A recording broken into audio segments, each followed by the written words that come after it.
How much can you really expect to draw from a pot worth 500k when you're in your mid-50s? There's a lot of theory out there, but today I wanted to share a real-life case with you of some clients who found themselves asking that very question. Theory is fine, but in real life there are lots of tactics we can deploy to influence how much you can take and how long your money will last. I'll explain what some of these tactics are and how much of a difference they can make. There's also one extremely important thing that everyone needs to know about the timing of retirement. Understanding it is ultimately what made my clients take action. I'll come to that later, but first let me introduce Phil and Jenny. When I first met them, they were both happy to keep on working until their mid-60s, but recently Phil had been having some problems at work and was starting to wonder if he could make his escape earlier, at the tender age of 55. There were a number of questions that needed to be answered, but the key ones were: could they live the lifestyle they wanted based on the £500,000 pot they had? What impact would tax have when they accessed the money? How would the rising cost of living affect them?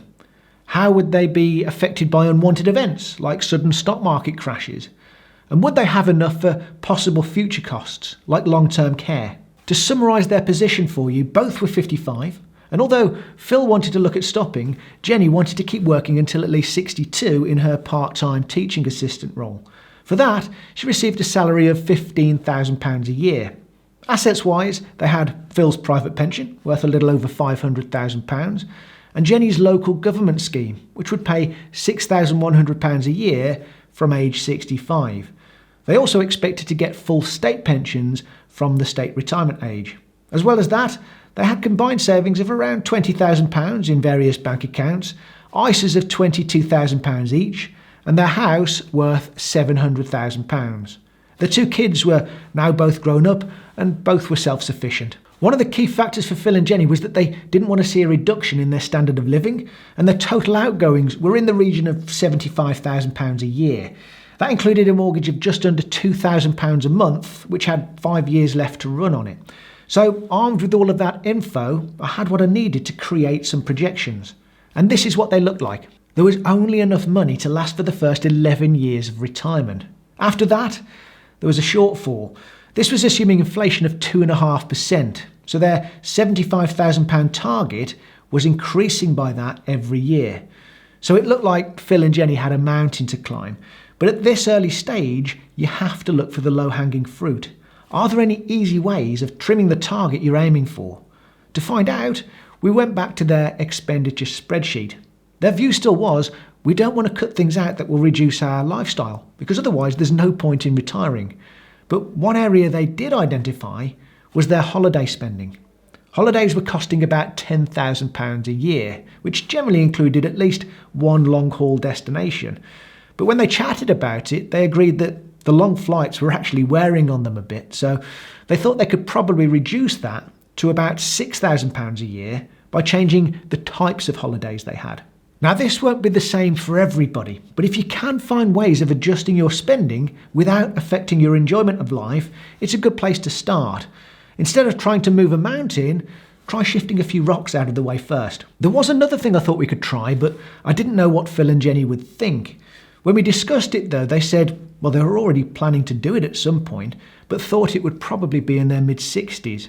So I asked, well, how would you feel about doing it sooner? And they said they'd be open-minded to it if it helped the plan. We therefore built a house downsize into the model in 2 years' time, estimating around £500,000 for the new house purchase. That would be enough to pay off their mortgage with some left over, and the timescale would give them plenty of time to find a house they liked. If they could find one sooner, even better. So think about this when creating your own plan. What other assets do you have that could be converted into spendable cash? The final step was to challenge Phil and Jenny on whether they'd continue to spend at the same rate for the rest of their lives. In my experience, I said, people's expenditure tends to fall from around their mid-70s when they start to become less active. It's too far in the future to know exactly what this reduction might be, but I said a 25% decrease certainly wouldn't be unrealistic. So we made those changes to the forecasts, and this was the difference. Phil and Jenny were no longer expected to run out of money. This big spike on the timeline, which was money from the house sale in 2 years' time, left a surplus of about £100,000 after the mortgage was paid off. This could be used to pay for things over the next few years instead of taking money out of Phil's pension. And doing that would not only let the pension grow more, it would save tax too. Around £30,000 of it. No small amount. Now, although they were really happy to see this, I said we shouldn't rush into anything just yet. First, we needed to look at the future assets projection, because this told us how much money they were expected to have at their estimated mortality ages of 90. So we could see that pensions, shown in green, would have been spent, and investments, in dark blue, were running very thin by the end. There was their property, here in purple, but you can't spend property. So this meant that there wasn't very much headroom if things didn't go to plan.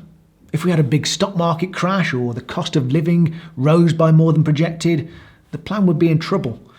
Also, even though age 90 is above average life expectancy, there's still roughly a 25% chance that you'll live longer than that. So if Phil and Jenny did live longer, they'd probably run out of money. So how could we stretch the money further without cutting away more costs? Well, one way is to add some extra income, of course. So this is what I did for Phil and Jenny. Now, the question of how it might be created, we'll come back to shortly. But I wanted to show them the difference that an extra £20,000 a year would make just until they were 62, when Jenny wanted to retire. So this is what it looked like. I assumed that the extra income wouldn't start for a couple of years, but would then carry on for 5 years until both Phil and Jenny were 62. So apart from drawing on his pension for the first couple of years, the extra income, when combined with Jenny's salary and the cash from the downsize, meant that Phil wouldn't need to draw on his pension again until 62. At that point, his pension was projected to be worth more than it was currently. The result was a much healthier amount of money at the end of the timeline, giving more of a cushion to help with possible future costs, like going into care. So this was a big light bulb moment for Phil because he could see what I was getting at. He could stop doing the job that he hated and even take a couple of years off if he wanted to. But if he then returned to work, even on a much lower salary than he was on, it would make a massive difference to their financial security. Before that point, Phil thought that if he changed jobs, he'd have to find one that paid the same as he was on, which would probably come with just as much stress. Now he knew that he could find another high-paying role if he wanted to, but he could just do something less stressful, knowing that he'd still be able to keep the plan on track. When you feel you have to do something, it becomes a weight on your mind. But when it's optional, it's amazing how your mindset changes. So by now, Phil and Jenny were pretty amazed at what seemed possible. By making some adjustments, it looked like they could still cover their lifestyle costs of roughly £75,000 a year, plus inflation. We still needed to stress test the projections against things not going to plan, like markets crashing or investments just not growing as much as expected. But we were able to do that using the insights within Voyant. It's impossible to predict the future, but doing this helps to build confidence in your plan. Phil was still worried about one thing though. He said, "This is great, Chris, but how do we know that now is a good time to act? There's so much negative stuff in the news at the moment. What if our timing's really bad?" I said, "Phil, you can't know. But I can tell you one thing that is certain. Anybody who's ever retired has asked that same question, because there's always been events to worry about. And news outlets will do their best to make everything sound as bad as possible. That's what sells news. The really important thing to understand is that you can worry all you like, but no person in history has ever said, 'I'm really glad I worried about that.' It's a pointless waste of energy. Events very rarely turn out to be as bad as feared. But when things do get tough, you can always re-strategize and adapt. So now you can see what's possible with the right planning. And it's worth a reminder that the tools I've used in this video are all available for you to use via my cash flow modeling course. There are some free tools as well though, so to see a comparison between those and find out the best way for you to build your own financial plan, like I did for Phil and Jenny, you need to check out the video that's on screen now next. I'll see you there.